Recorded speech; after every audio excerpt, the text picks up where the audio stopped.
Thank you, Steve, and thank you for having me today. Today I'm just going to run through with you Charter Hall's approach to sustainability and how we consider social, environmental and governance aspects which are important to not only us but our customers and our investors. So to understand what issues that we look at in sustainability, we do a lot of research. So we look at what are the global, national and local trends and things that are important to our investors and customers to determine what we focus in on. From a global perspective, you can see on the slide, we use information such as that coming from the World Economic Forum, who do an annual review of global risks for business, interviewing 12,000 business leaders each year. This was obviously done just before the Australian summer that we've just had, but despite that, a lot of environmental factors have been identified as the top 3 risks to business. Of course, this was done pre-COVID-19, so of course they've revisited this, although they haven't released their new spread out, but they've now identified that COVID-19 actually also creates a lot of economic risk to business as well. So we use this and other forms of research to determine what issues are important to Charter Hall. And it's not just what the research is telling us, we also interview investors, customers, industry professionals and our peers to understand what are things that we should be looking at. And it's not just things that are happening now, it's things that are emerging. So we can be prepared as a business to address them in the way we operate our buildings.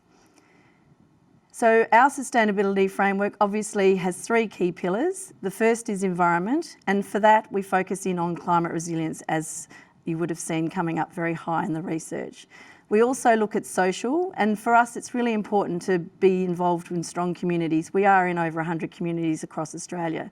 And then the third pillar is obviously responsible business, and there's a range of things we look at. So I'll take you through what we do in all of those areas.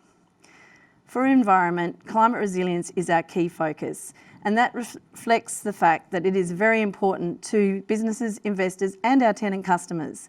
And our key focus for our climate strategy is that we are, 1, focused on ensuring our assets are resilient to the worst impacts of climate change, so that we know that our long-term investment in our buildings and our tenants that have long-term leases with us have got the continuity of operations and there'll be minimal impacts, physical impacts on our buildings.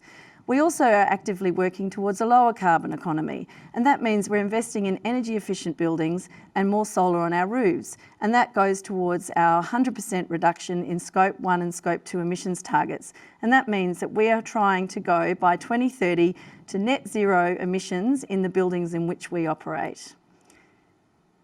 We're also very focused in investing in our sustainable portfolios, and we align with third-party accreditation systems such as the Green Building Council, NABERS and GRESB, who also give each of our buildings and our funds a rating, so we know, and then you can have confidence in the fact that we are creating very energy efficient and water efficient buildings.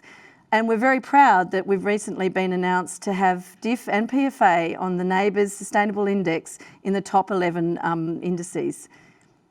For our social focus, we're very focused on building strong communities. I mentioned we have a footprint in 100 communities across Australia.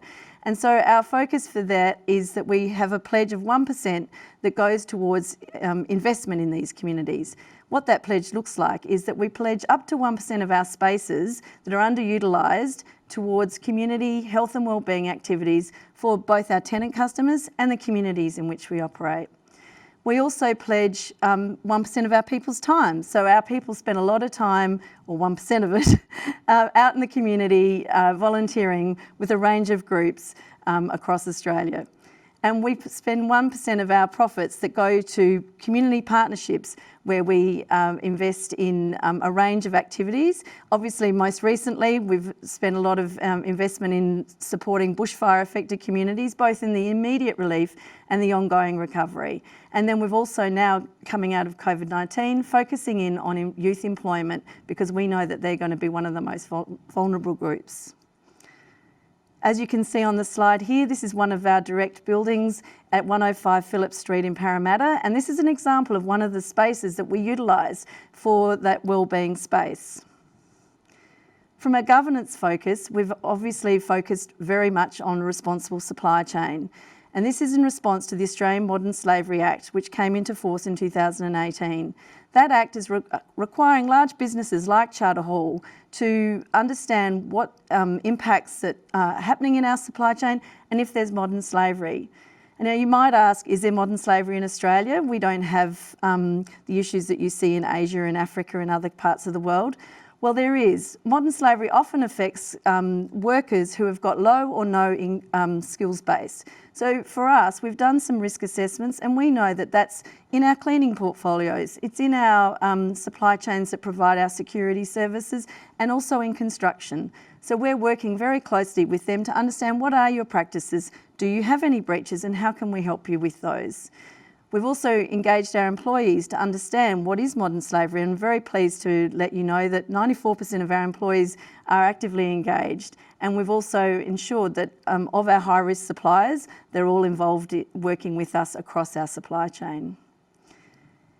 We also work with industry partners like the Cleaning Accountability Framework to do a deep dive into our suppliers, and we're very pleased to have piloted some of their audits, and our buildings are all rating really well, and we're working very closely with our cleaning contractors to ensure that they are following the requirements but also engaging with us to let us know how we can work better with them.